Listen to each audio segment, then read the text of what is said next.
Hi Taurus, welcome to your week ahead tarot with me, Raphael from Reydiant Reality. It's an absolute pleasure to have you. Thank you so much for being here. Thank you so much for joining me. If you haven't already, please don't forget to like, share, and if you should so choose and it resonates, hit that subscribe button. If you are already one of my continued subbies or a new subby, you know I absolutely love you and I'm truly grateful for all of your support. With that said, if you would like to book a personal reading with me, you can do so on the website address below. If you haven't got your copy yet, you can still get the retrograde survival kit for half price.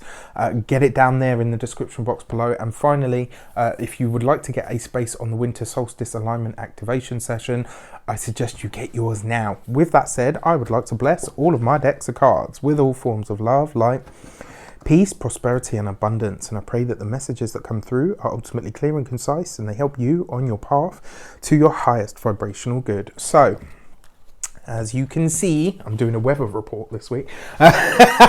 No, I'm joking. What I actually saw when I went into my meditation, when I went into my intuition this week, when I said, what does Taurus need to know? This week, you may very well find that communications are heavy. There may be, what I actually saw was clouds, right? And I was like, okay, so it's cloudy. What are you showing me? And then I literally heard the word communication. And then as I looked through the clouds, it was like I was looking through the clouds, but from a bird's eye perspective, I could see two people fighting with samurai swords, like they were really back and forth. You may find, even for those of you that are single or those of you that are partnered, this may be a very heavy week for your relationship. You might find that communication-wise, because usually, I don't care what anybody says, Taurians are actually very good at communication. The reason being is because they tend to say exactly what they mean. They say what they mean, and they mean what they say. You never really have to read between the lines with a Taurus. They're like a brick when they talk, right? They just give it to you straight. This week, you might not have that energy. You might find it very difficult to communicate what you actually think and what you feel.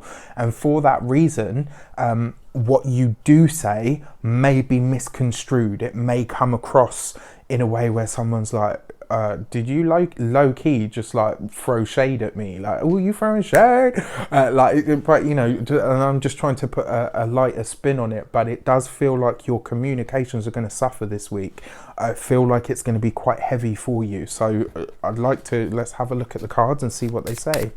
So your destiny card for the week ahead is the moon card, right? I said, right? And the thing about the moon card is it can be distorted. It can be distorted energy, distorted communication. Sometimes it can be confusion. Sometimes you could be looking at or going through an experience of the past. Now, it's really important this week that if you are having difficult communications, you've got to ask yourself, where is that coming from within me? And usually, you know me, I'm very good with Taurians. I always say, like, because they are very upfront and honest, but I have to say this week, Taurus, it is you, right? And that's the thing, it can't always be somebody else. And usually with you guys, it actually is somebody else. But the problem this week, if you're having trouble in your communications, it really is coming from within you. It is something that you have to look at in yourself. And it's almost like the bark that's coming out is a pre-programmed response. It's something from your past that is colouring the way that you behave or the way that you act in the present. So you're going to have to really look at that. All right, let's have a look at the direction. Let's see what it might relate to, how it may manifest. And this week you got the Nine of Wands, right? Okay, so the Nine of Wands is not an easy card because it does see you having come through a bit of a challenging situation, but it also suggests to me, especially as I look at this card now, because this is a different deck, it feels like you're very distracted this week. It's almost like you're going to find it quite hard to focus. And, you know, what seems like a throwaway comment to you or to somebody else may trigger something in you where you just completely erupt and they're like, whoa, okay, this is not like you at all, what's going on? And, you know, it's good for them to ask the question. it's your responsibility to look at where it is that that's coming from within you. All right. The other thing with the Nine of Wands as well, it represents having to speak up, because this is the battered and bruised soldier, right? And sometimes the battered and bruised soldier will be, oh no, you know, I'm fine, I'm all right, I'm okay. When really, you know, you've got bloody arm hanging off, and you know, a big black eye, and you're missing some teeth. No, I'm fine. Honestly, I'm good. Okay. Now, what I do notice here straight away, the Moon card is number 18. 1 and 8 gives you 9. 9 of Wands. So you've got 2 9s here.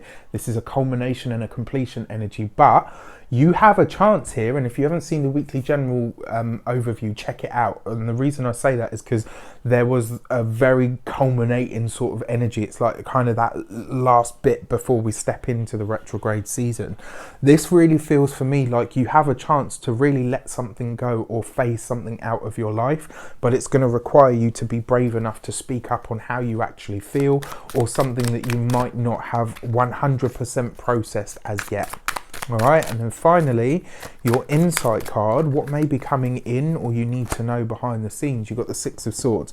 If you do the work this week, right, and you own up to what is actually your stuff, you'll sail through it, right? The Six of Swords is always a card of moving from troubled waters to calmer waters. So, and what's the beauty of the beauty of clouds and rain clouds and the skies? It's always changing.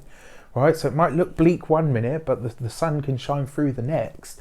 So that Six of Swords is basically saying, if you do the work this week, you got the 2 9s, culmination. And the thing I love about the number 9, it's actually about enlightenment.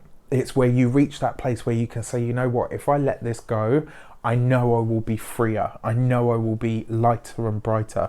So it kind of really rests with you. Where do you want this week to go? If you're prepared to do the work this week, Taurus, you will absolutely be astounded at how much better you feel, right? So just pay attention to what comes up. And when communication gets intense this week, ask yourself where that is coming from within you. All right, I wish you an abundance of all of that good stuff. Have a fantastic week. It may be challenging, but I promise you it will be amazingly cathartic. Take care, and I'll see you soon.